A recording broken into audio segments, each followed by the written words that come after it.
हाँ तो मेरे भाई लोगों दिखाते हैं आज आपको धुआंधार घाट जबलपुर। आ जाओ मेरे साथ।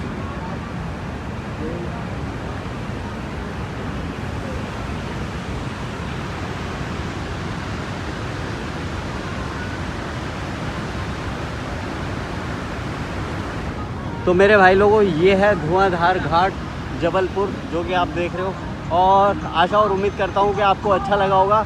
तो मेरे भाई लाइक करें, कमेंट करें, शेयर करें और बने रहिए बुढ़ान करके साथ।